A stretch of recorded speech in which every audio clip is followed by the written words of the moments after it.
Well, Slusha and howdy do. How the heck are you? Part two of shoot, I already hit start now. I can't stop what I'm doing. Damn it. Part two of American Single Malt Whiskeys. Bear with me. I got to jump off camera for a second. I will be right back.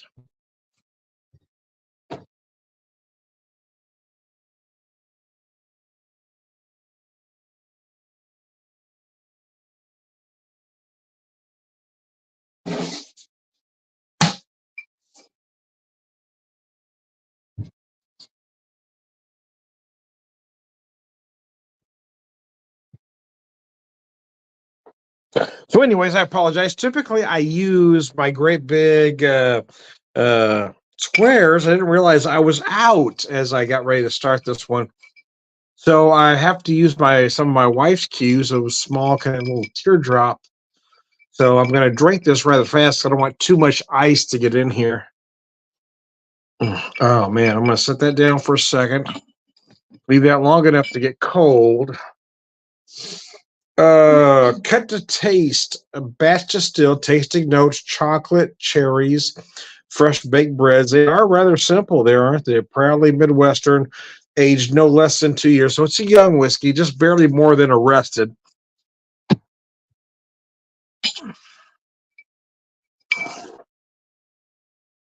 Oh man.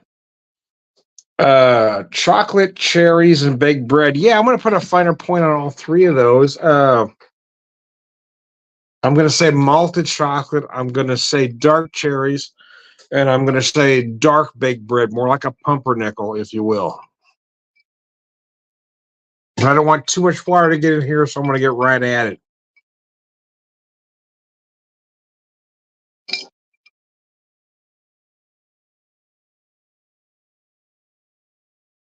That's interesting. Yeah, I get almost a honey combination of a honey and a raw sugar like sweetness in there. I do love this category. I got to tell you, I don't know why some don't. And the only thing I can think of is that there is a certain amount of hostility between the larger distilleries and the smaller craft distilleries like Switchgrass. And the strange part about that is it's not just among the distilleries themselves; it's among those who choose to make or if not their entire living, but at least a secondary living on the secondary market, because they're not necessarily making money on whiskeys like this. They're making money on the big guys. So there is a certain amount of hostility to bring down categories like this that are just absolutely brilliant. 92 proof, this whiskey is pot distilled, never sourced, non-chill filtered. I would love to get to that distillery out in St. Louis. Been dying to get there, but I haven't been to St. Louis since 2017, and things aren't looking good for me to get there anytime soon, to be honest with you, because I really would like to. There's a lot of friends I would like to revisit out there that I haven't gone to. It's just a tough place for me to visit. My wife and I lost our son out there back in 2013, and we were there in 2015 and again in 2017, but it does bring about certain triggers for me, and it's really hard to visit.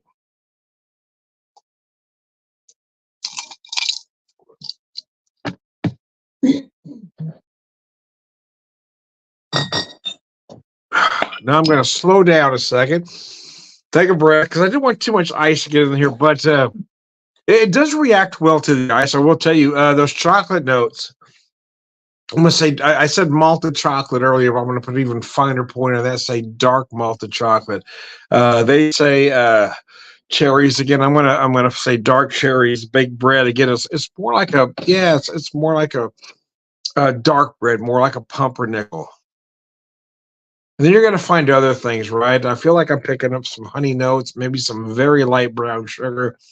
But let's see what she's got neat. Oh man. I would love to visit that distillery. I love Still 630 out there, but I don't know that they're doing a single malt. But Switchgrass is doing some amazing stuff, I got to tell you. But yeah, it is a tough place. I've been wanting to get back there for a while, but every time I get close, I just can't pull the trigger on going back there. It's just tough. Because I know as much as I want to see certain things, I know is when I get close to other things, it's going to trigger a response that I don't want.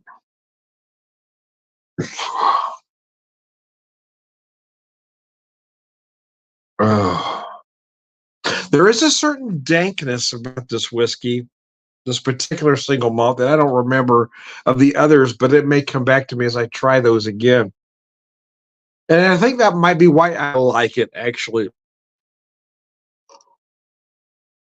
because it is a little bit unrefined, right? It's a bit raw. It's almost like the punk rock version of the style. Not everything has to be extremely refined, right? Sometimes the best music is raw and in your face, and sometimes the best whiskey is as well.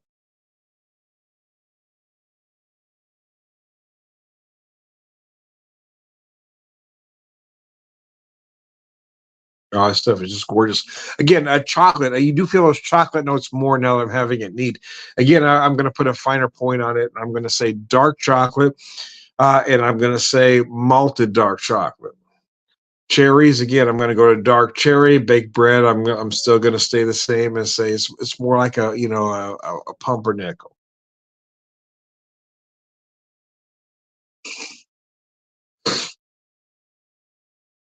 You feel those brown bread kind of notes, if you will. Oh man, that's just gorgeous.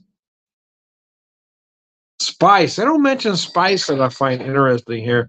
Vanilla. I guess vanilla and oak is kind of a given.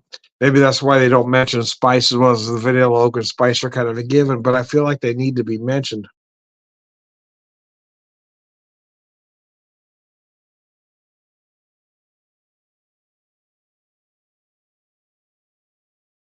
because sometimes it's not about those flavors specifically. It's how you perceive them, right? A lot of anything that's in a bourbon barrel, anything that's in a white oak barrel, I guess I should say, is going to give you vanilla notes. It's going to give you spice notes. It's going to give you those oak notes, obviously. But it's how they work themselves through that particular whiskey. Here, the vanilla is light, almost like a sweet cream vanilla working through those again those chocolate notes, those cherry notes, those bread notes. It's there, but it's very much a supporting player. And typically the oak and spice surface in the finish.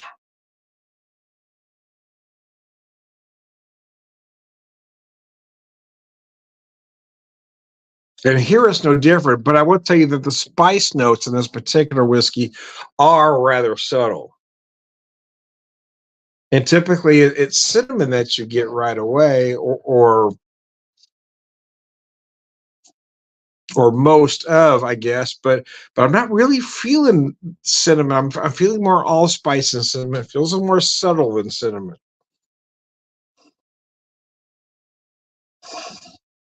and just the slightest notion of ginger in there. Hmm. I love this whiskey. Damn, it is good. Man, I would love to visit this distillery. I'm just gonna have to find a way to get to St. Louis and fight through the things that are stopping me from getting there. My wife and I have planned, or tentatively planned a few visits there, and there's always a reason why we don't go. But yeah, it's just tough for me. It's very triggering. And it's been 7 years, so I may be past some of that, but I don't know. There are a lot of people I would like to visit out there. There's no doubt about that. A lot of places I like to visit. The truth is, I would really want to go there unplanned, right? I don't want to tell any friends I'm showing up. I just want to be at certain places, and if I run into them, great. If not, well, that's probably okay too. Not that I don't want to see them. It's just that again, sometimes things are triggering. Sometimes people are triggering. If I feel like if you run into somebody organically, then it was meant to be.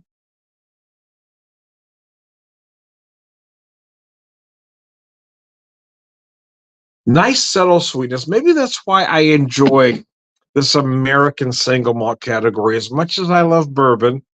As much as I love bourbon, as much as I love small distillery bourbon, I'm really loving this category because it's not as sweet.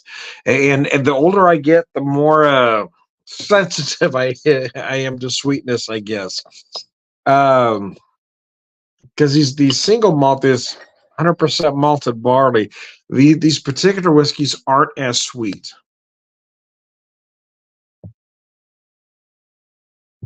and they're a little chewier, right? They're a little maltier,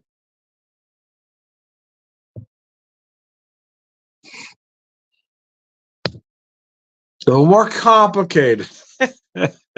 As all of us get in our old age, whether we want to admit it or not. Oh, this stuff is absolutely gorgeous, man. Let me show you this bottle one more time. Switchgrass, American single malt whiskey, limited release. Wow. Yeah, because I tried to find a second bottle of this the second time I was in St. Louis, and I couldn't find it. I was really bummed. This stuff is just wild good.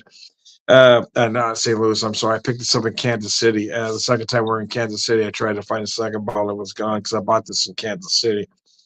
Um, I was surprised to find it there as well, but it does say 100% malted barley. Damn, this stuff is just pot distilled, never sourced, not chill filtered. Wow, I love this stuff. It is incredible. I'm gonna have to find a way to get myself to St. Louis just to get another bottle of this. And I really want to get back to Still 630 as well. They're doing some great products. I've been there in a while, so I don't know if they're doing an American single malt or not. But anyways, I digress. Man. Rod, how are you, man? Didn't see your comment on that. I got a little rambling there. I went on a minute. Rod, hope you're doing all right. If you're having a cocktail or having some whiskey, tell me what you're drinking. We'll talk about that as well. My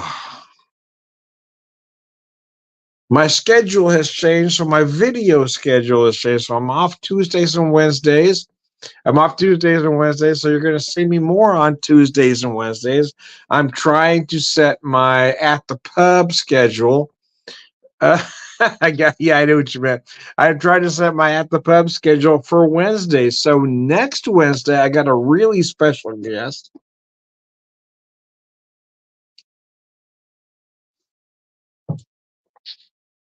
Working out. Look at you. I'm drinking whiskey. You're working out.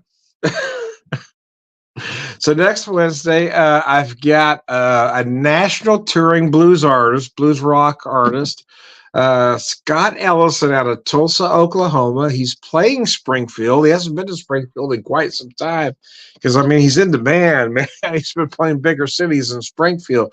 Yeah, his last couple albums have really hit big. If you're familiar with blues, you're going to know this guy. Scott Ellison is a legend. He's been around for forever, I guess.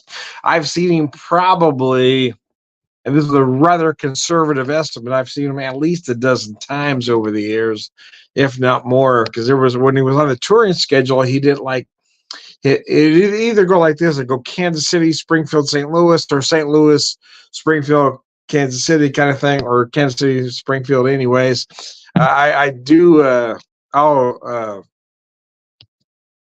It was great having you on last week, though, Rod, man, to kick my show back off. Now I'm looking forward to having Scott on. He was actually the second guest I had on show number 2, and I don't know why he agreed to it back then or even now, because the man is a legend. If you know anything about blues, you know who Scott Ellison is. But if not, look him up on Spotify or whatever streaming service you have. The man is absolutely brilliant. So I'm looking forward to talking with him next week. And I will be at the show here in town on April 6th, and I'll do some live video from there. So anyways.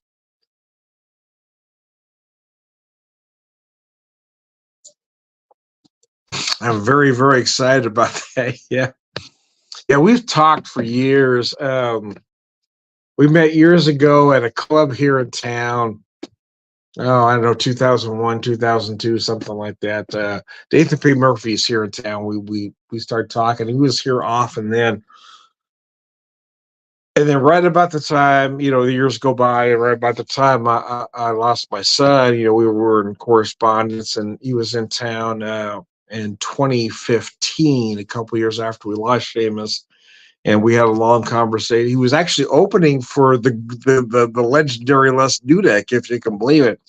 Les Dudek, Allman Brothers, various solo projects. Les Dudek was in town, if you can believe that. Anyways, Scott was opening for Les, and we had just had a long conversation then. And I tried to buy his disc, and he wouldn't let me. He signed it, and he said, "No, I'm not taking any money from you." He said, "Your money's no good here." That was back in 2015, but the man's just amazing. Les Dudek was great too, to be honest with you.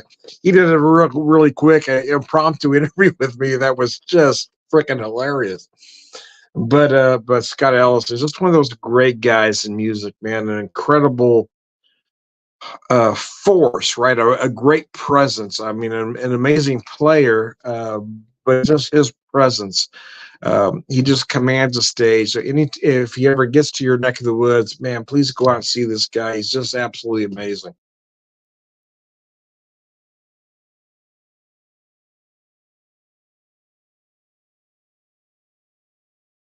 So they don't mention any sugar specifically, which I find kind of odd. They say chocolate, cherries, and bread, and the right on all of those notes. I just don't think they take it far enough. So, I'm going to expand a little bit because they don't mention the sugars. I'm going to say initially I get some honey that breaks into a very light brown sugar note because you just get the slightest notion of molasses.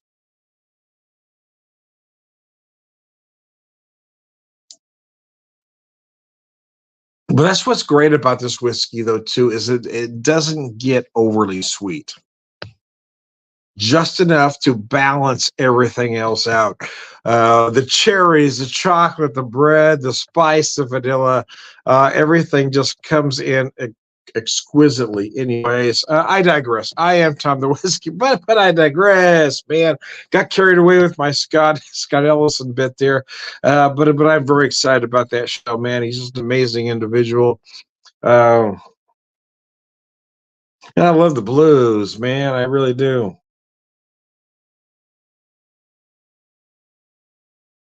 Seen a lot of great blues artists here in town. Bobby Rush, Delbert McClinton,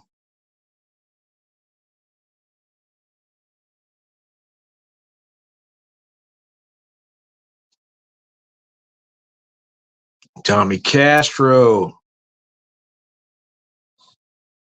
Johnny Rawls. I mean, damn, just so many great people. Anyways, I am Tom the Whiskey Whisperer, whiskey evangelist, prolific whiskey drinker, purveyor of wisdom, and all around good guy. Launch you.